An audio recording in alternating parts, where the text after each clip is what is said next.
Because if you think about it, the whole point of a country having an army is that they can fight invaders, enemies, but these are macro enemies. These are human beings. These are enemies that we can see. But that actually happens quite infrequently. It's not like a country is constantly fighting wars with all their neighbors and so on and so forth. So in fact, the bigger enemy that every country in the world, regardless of their level of development, is constantly facing is ill health. And we are constantly facing this enemy. And yet most countries, I dare say, especially in Africa, do not really invest in an army that can face this enemy.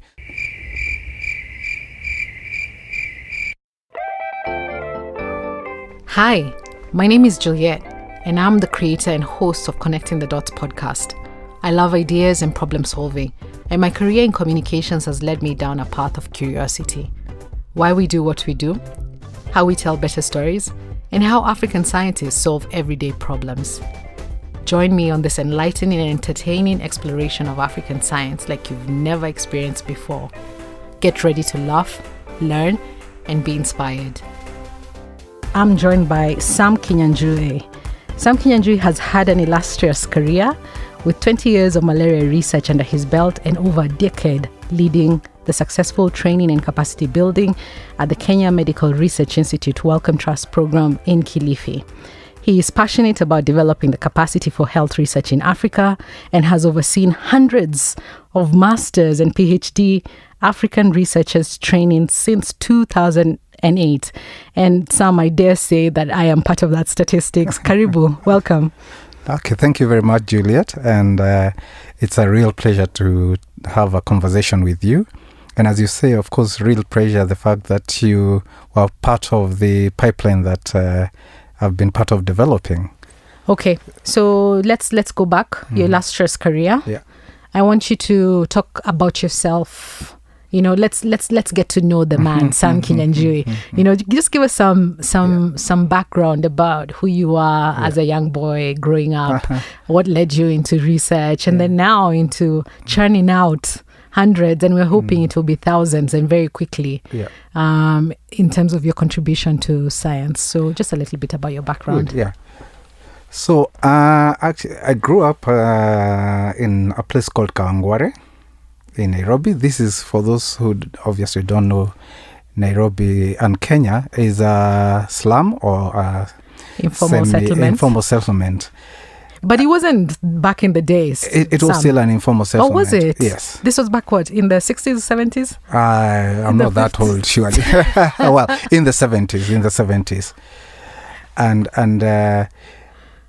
it was actually interesting now that I look back. Yes, we were, for lack of, well, I wouldn't say for lack of better word, but, you know, genuinely poor.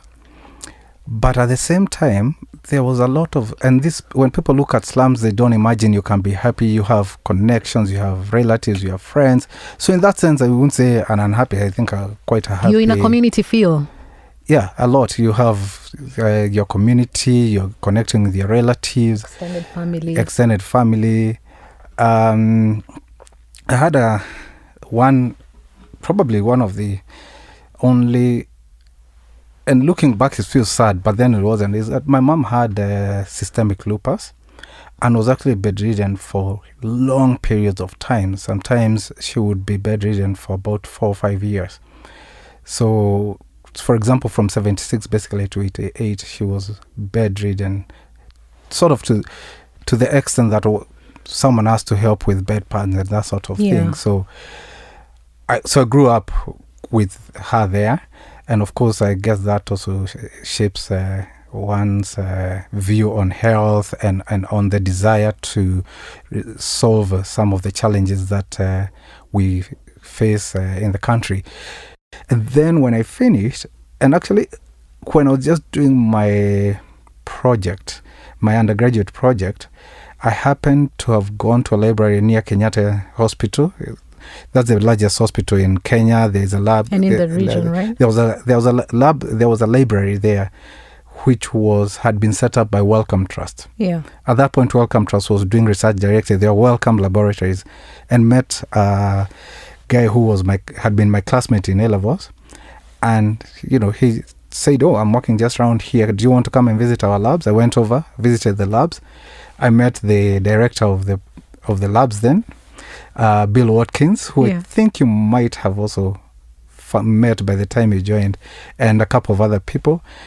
And in those days, we were very lucky because I think competition was low. So he's like, "Would you like to work with us when you finish?" I said, yeah. And he said, "When you finish, come along." And just like that, you had a job. Just like that, I was hired. University.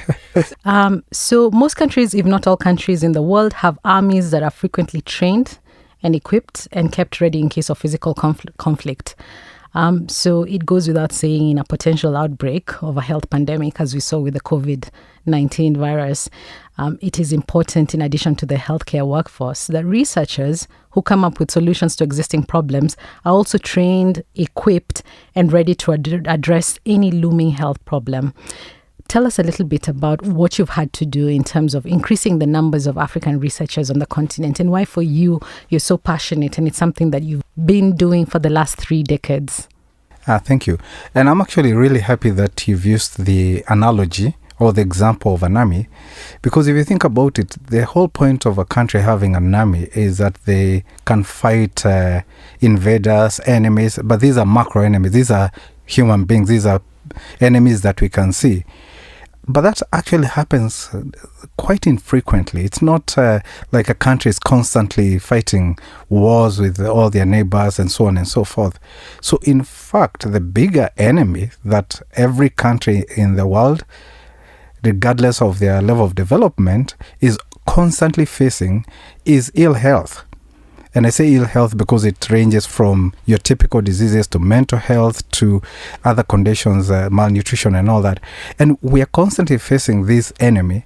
And yet most countries, I dare say, especially in Africa, do not really invest in an army that can face this enemy. So it's weird, isn't it? If today you are saying you're going to defund the army, Kenya army, there'll be uproar. There'll be an uproar. You'll probably get a coup from the army itself. And part of that, and I'm coming to the why I'm passionate, is it comes from a culture, and part of it is the caricature of what is a scientist. For many of us, a scientist when we're growing up was this male white guy in a lab with a lab coat, and so there's no sense of there wasn't any sense of identifying with this sort of people. So whether they are being funded or not was neither here nor there. People know the police. When growing up, we knew police, we knew the army, so we kind of understood what an army does. But with the scientists, there were kind of people who are out there. And so, and you would go to international conferences, malaria conferences, and, this is a malaria conference. There's about 200 people. And in many cases, you have 180 white people. Now, don't get me wrong. I'm not saying that we don't value all the international efforts that is being put in tropical disease. I really value work done by whether the person is in Oxford or in Harvard, wherever, working on malaria. They're contributing to our body of knowledge, and we really value.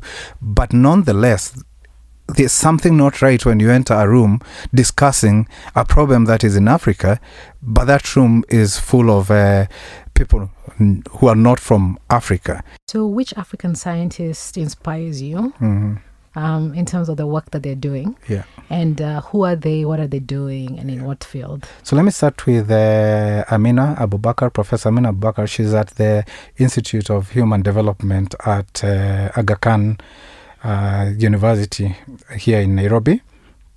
We have worked with her for a long time. She has been very much involved in looking at neurodevelopmental and also shifting a bit now to mental health as a whole.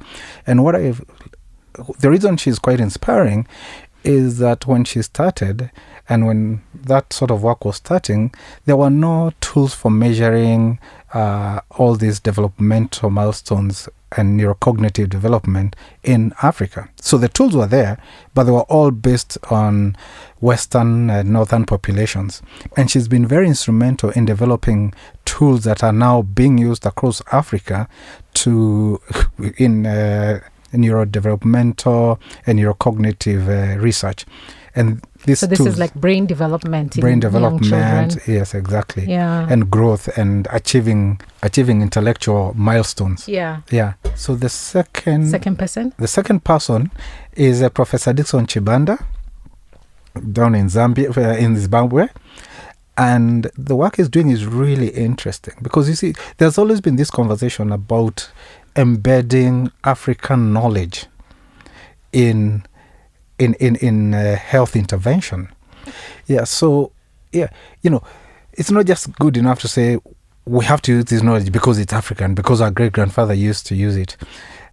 Yeah, so what Dickson has done, which is really interesting and clever, is that he's looked at traditional ways of dealing with stress and depression, and found that people tended to go and talk to their grandmothers, and so he developed or invented what he calls the friendship bench, where people who are stressed can go and talk to these grandmothers. And the good thing is that the grandmothers are, they're not employed.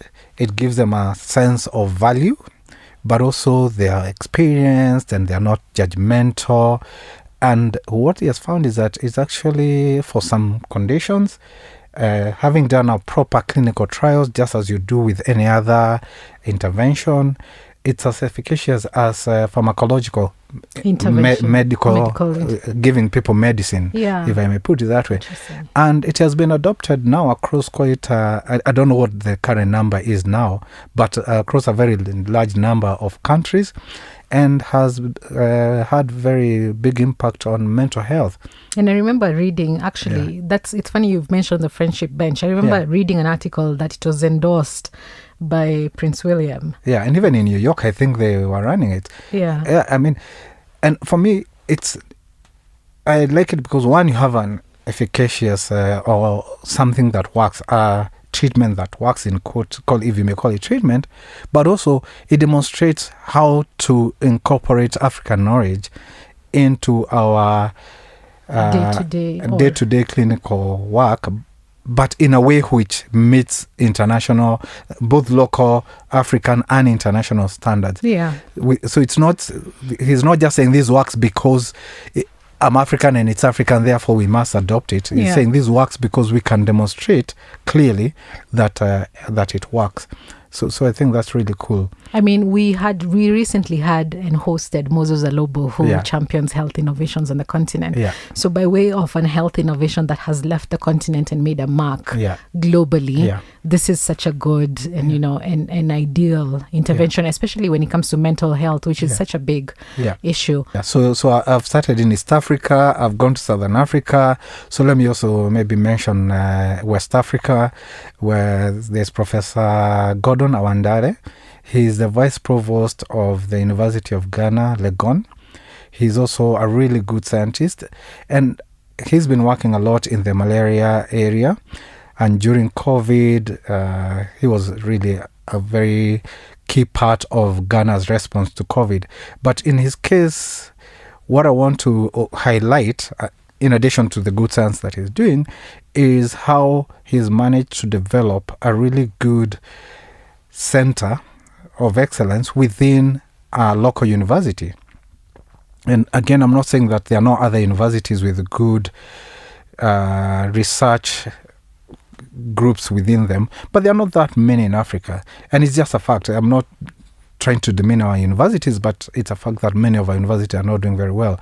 And I think, again, it's a good model of how we can develop really good research ecosystems within local universities. And sometimes when people think, can it be done in a university, in a local university, all the bureaucracy and all that, I think that's a good model to study.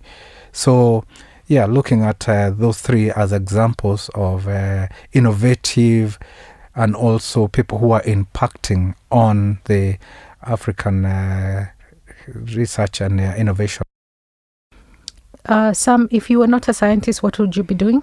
If I wasn't a scientist, I would actually like to be a historian. I love African history, world history, I really try to understand how we are. Why is it that Africa is where it is? Why is it that Europe is where it is? And when you really start delving deeper into history, you realize we are very similar. Yeah, absolutely. The timings may look different. Someone may look at a country like Congo DRC and say, oh, look, there's a lot of fighting. What's wrong with these Africans?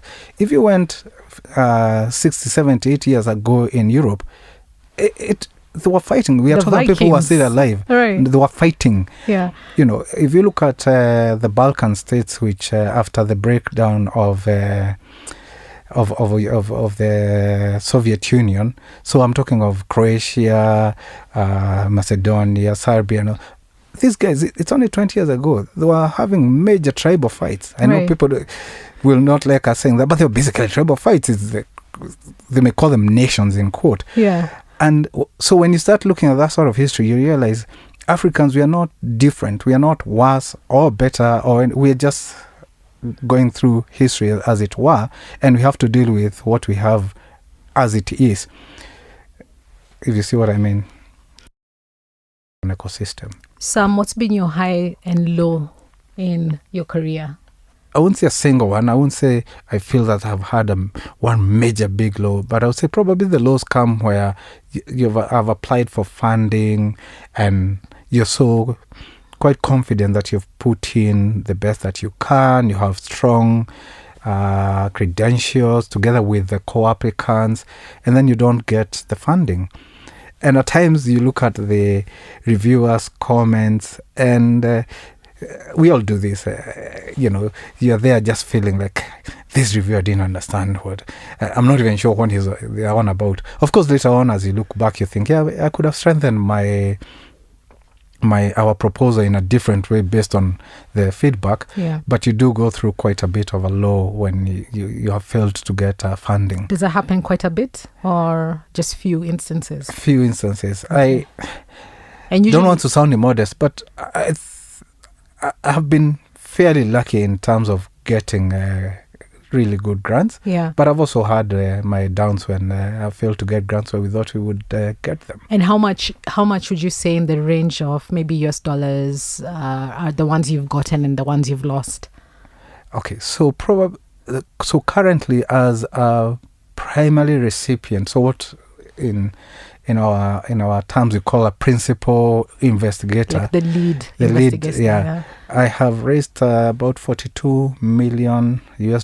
Oh my gosh! Wow. I've also been a co-recipient now, either being a co-principal or just being a co-recipient of about $40 million. I think probably failed to get maybe about $20 million. That cannot be a low, surely. Yeah. I mean, it sounds like a low when it's the one. How many months does it take you to put together that application? Yeah, those applications, sometimes it's almost a year. Oh, wow. Because remember, it's not just the idea. It's you're bringing together different people, different groups. Okay. Even simple things like you're chasing support letters from the institutions that say, if we get the money, we will work with it. So there's quite a lot of work around it. So it does hit you when you don't get the funding. I mean, at this rate, I'm wondering if we need to talk about a high, because when you talk about 42 million as a lead investigator and an additional 40 as a sub, I mean, that sounds like a But that's high. not the high. So I'll tell you what the high is. What's the high? The high is every time I meet with somebody who has trained through the pipeline that I've been managing since 2008, and, they're up there. And I'll tell you a very ironic high that I had. So I was interviewing for a position of, which I didn't get, deputy... That should be a low. Yeah, that was a low. Deputy director for KEMRI. Now, not KEMRI Welcome, but KEMRI, the main one. The main one, yeah. And KEMRI, for the first round, they had given the first round of interviews to Pricewaterhouse. And so I went down to Westlands, that's a place in Nairobi, and and as I entered into the interview room, I look around, and one of the key interview us because Pricewaterhouse doesn't do health research, so they had to outsource subcontract some people to come and join the panel, was a gentleman called Jose Arono, who was my PhD student and had come through a master's and come through the internship. So he had come through that pipeline. And it was quite funny. One of the questions they were asking, because this was our director for research and training, was, can you tell us can you demonstrate that you have actually built research and capacity and leaders? And all I did was just point to Rono and say, here you go. And exhibit number one. Exhibit number one. And of course, as I sit here right now, as we talk, I'm sitting with exhibit number 2. I remember recruiting you into our internship program early on in my career. So for me, it's really a high. If you follow me on Twitter, I don't tend to tweet a lot of things, but you will notice every week, almost now every week, because of the pipeline, we are graduating.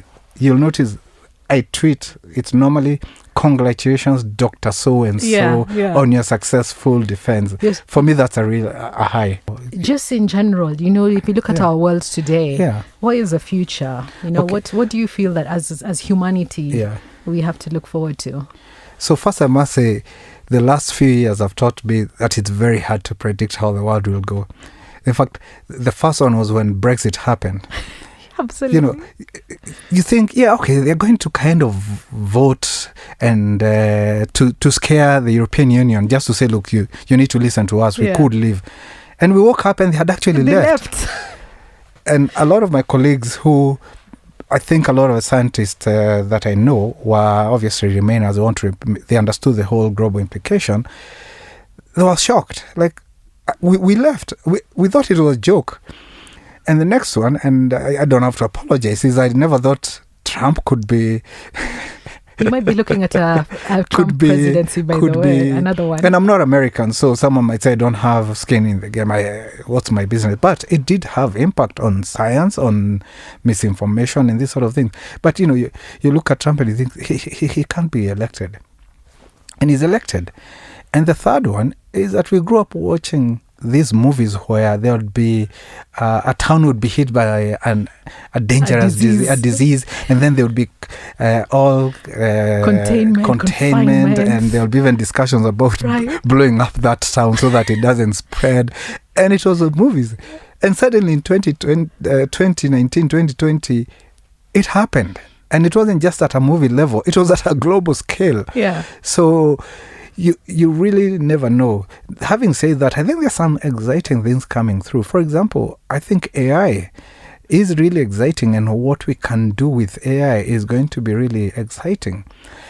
I won't say worry, but I think an area that I'm concerned with is where is Africa. The one beauty about things like AI is that you don't need as much resources to implement it. So the gap between Africa and the rest of the world in terms of technology is increasing. So Southeast Asia, whether it is Vietnam, Thailand, India, and all these countries, which we used to kind of feel like we are at the same level. At least we are all together in this. They're moving. Miles apart. I've been to Bangkok recently. And Vietnam. These countries have moved. So Africa, we don't have soulmates anymore. And if we are not careful, that gap is going to really increase. If you could choose a superpower, or choose to be a superhero, who or what would it be? And who's your best supervillain on TV or film? And please don't tell me you don't watch or you don't read some of these manga or cartoons that we used to read growing up. Oh, I do. Good. Not only do I do, but I have had to do it over again because of the children. But actually, we do enjoy Spider-Man. And it's quite interesting because, Spider-Man started as just Spider-Man, and now they have all this Spider-Man multiverse and Spider-Man this, and the stories have become more and more complex. And also a lot of playing around with sort of, I would say, quantum physics around how, you have multiple universes and how they interlock and what would happen if you move between one universe and the other. So it's got quite some science behind it. Yeah. And I find that, quite interesting. Okay, so you'd be Spider-Man. I'd be Spider-Man moving across the universes. That's good. So I would go for Iron Man anytime, Robert Downey Jr. I love the AI, the screens and everything. So me and you could have a little bit of a fight. I'll just throw you into the next universe. Throw some spider webs at me. Yeah. You are on social media. Where can people find you? What's your handle? I'm largely on X or Twitter. It's hard to call it X. Yeah, my X handle is SK Mushina. SK Mushina. Yeah, at SK Mushina. So you can find Sam Kinyanjui on SK Mushina, on X, and also on LinkedIn. Yeah, on LinkedIn. Lastly, as we wrap up and in short, what fascinates and what scares you about our world and its future? Just very quickly. Anti-scientism, no, let me not use scientism because that sounds like a kind of philosophy, but just an increase in anti-science sentiments. And one of the ones that is really scary is how much anti-vaccine sentiments have really taken place. And if you go to a lot of your WhatsApp groups, there's always somebody posting some video about how vaccines are bad and this sort of thing. And that whole anti-science sentiment is really scary because it's not just a kind of a negative conversation. It has genuine and serious connotations on people's health. We know how much, for example, vaccines have had, the impact they have had in reducing death and disease in all parts of the world. We eliminated smallpox and other diseases are nearly at elimination level. And suddenly, we start seeing resurgence of some of those diseases. You're seeing measles in parts of the UK and Europe where they had not seen measles for decades. And so these sort of sentiments are really scary for me, at least from the science point of view. You'll be interested to note that there was actually an article published in terms of public trust in scientists. Yeah. It's quite high, which is good, and it's quite interesting. Yeah.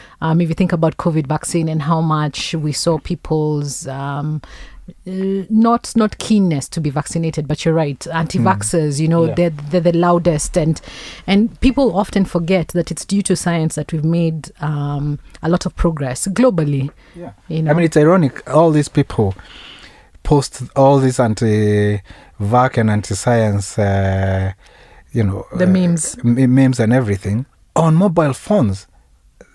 That's like the epitome of communication technology. Science and technology. They're saying science is crap and everything. You're doing that on a platform that is an example of what science can do for humanity. Humanity, right? Yeah. Okay, thank you so much. If you want to be able to reach Sam Kinyanjui on social media, on X or LinkedIn, his handle is at SK Mushina. And his other one for his project is at ideal_Kemri_WT. Sam, thank you so much. It's been so exciting listening to you and listening to the problem that exists in terms of the numbers of researchers and listening to actually the advances you've been able to make. And it's exciting. We're going to watch this space in terms of what you'll be able to do and all those PhD candidates you're going to be posting on Twitter week on week. I think we have to look forward to the fact that you might start doing this on a daily basis. Yeah, thank you so much. Your parting shot? First, let me just say it was a real pleasure, and it's really good that you're doing this to give a kind of a common face to of what researchers are to the general public. I think sometimes there's a perception that scientists are all these really uptight people who are really difficult to talk to. And my parting shot, especially to the younger people who are thinking of taking science as a career, is just to encourage you, go for it. Look for a role model. There are very many now. Luckily, there's the internet. You can look through the internet for African researchers, and many of them, I can assure you, are very approachable, and they would really like to mentor you if they have time. So do feel encouraged. There is hope, and continue loving science. Thank you, Sam. You've been listening to Professor Sam Kinyanjui, based here in Nairobi, Kenya, at the Kemri Wellcome Trust Research Program. Connecting the Dots is recorded and produced by Teamwork at AMP Studios in Nairobi, Kenya. Join me, Juliette, as I interview the next amazing African scientist on the next episode of Connecting the Dots podcast. It is available on your favorite podcast app on Apple or Android. Don't forget to subscribe, share, and tell a friend or enemy about us.